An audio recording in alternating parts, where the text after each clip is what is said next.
Translating a MOBA character into a 2D fighter is a daunting task, but at EVO 2023, I got to meet the team of developers, artists, and more that are taking on this challenge and learn about the people and direction that goes into the making of Project L.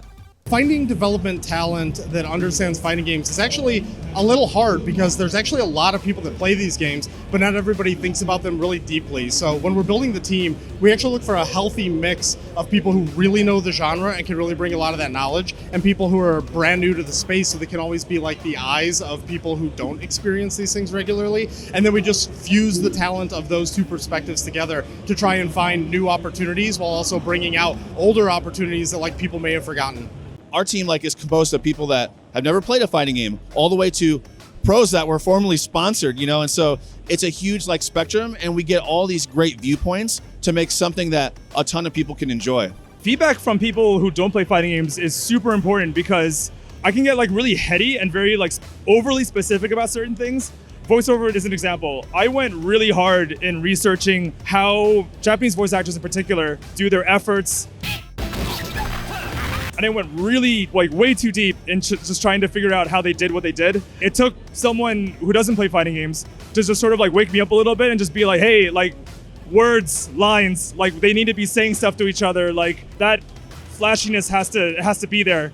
The head that sticks up soon leaves its body. One of the great things that we do is some of the FGC talent, they're all super great, and they teach a lot of the non-players. So we have regular play sessions where people teach. Patrick is an amazing teacher, and he spends a ton of time ensuring that the rest of the developers and our teammates and also influencers that come in understand how to play and can have a great time when they're experiencing Project L.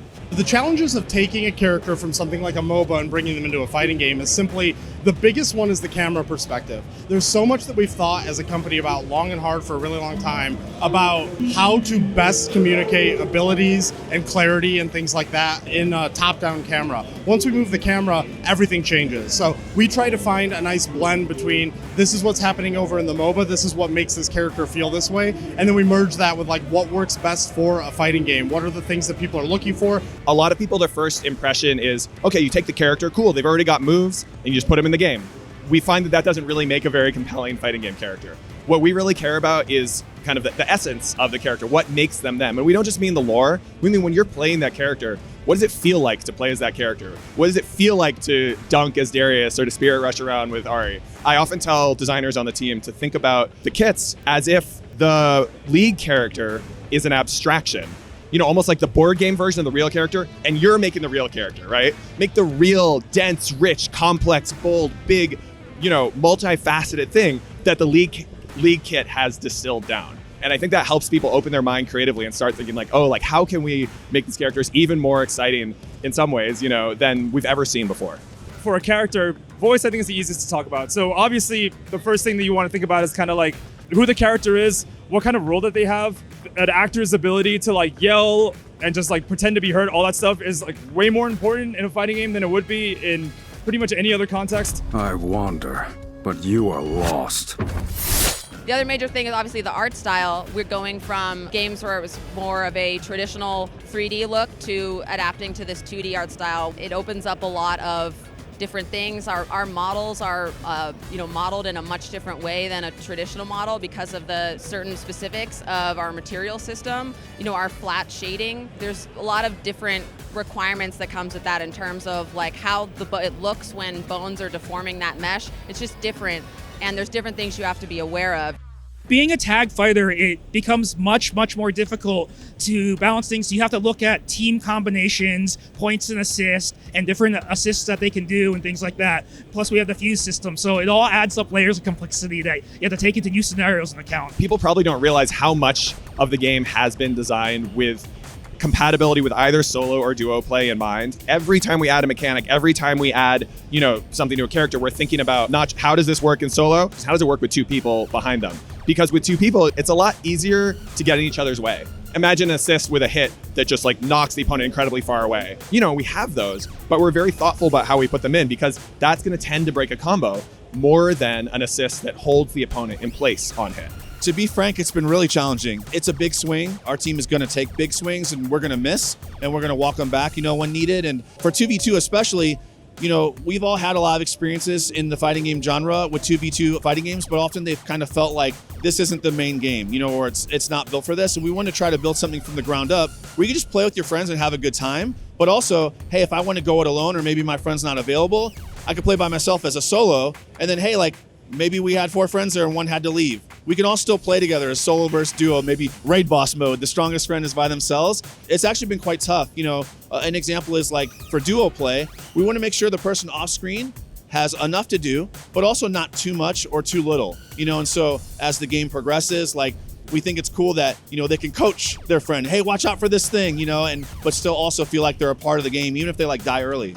Bringing Project L to EVO has been one of the most rewarding things in my career. It's something where a community that I've been a part of and that I've been a fan of participating in for a really long time finally gets to experience a thing that we've been working for a really long time on. Most of the folks working this are folks that we work with on our team at Riot and the devs working on the game. We want to connect with the community on that level, hear what you love, hear what you don't like, and really build this game together with you.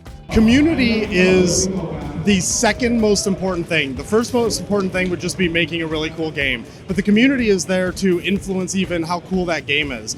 We view community as the most important pillar outside of that. That's why we're here. We've tried to build a booth that tries to make it the best experience possible for people to come and play. We listen to the community feedback all the time. We are the community in a lot of ways as well. So we're always looking for that mix of what would make us happy and then keeping our ears open to what makes the community happy. And can we actually make this space just better for everybody? That's our most important goal. Everyone is so focused on making sure people have the best experience possible, and then it's really a game for the players. It's so amazing after all the work that we've done to actually be saying hey, we're here at EVO and you can just play. You can just walk up and play, right? It's such an amazing experience to be at the granddaddy of all fighting game tournaments. I mean, probably the thing that was most impactful to me, the heart of the community, how grassroots it is. People coming together, organizing themselves, organizing their own tournaments, and how diverse it is. It just felt so different than anything I'd been exposed to before in terms of how much heart people put into it, how much work people put in, even for the passion of the community. I feel like it just blew me away more than anything I'd been exposed to before. We have been working on this game for a long time, and we've been coming to EVO every year, right? And we've been coming because we love fighting games. We've been coming to compete. Suddenly, this year, we're finally getting to have people play the game, which is it's wild on 2 levels. One is just, suddenly, like you said, working here, being busy, right? Being on all the time.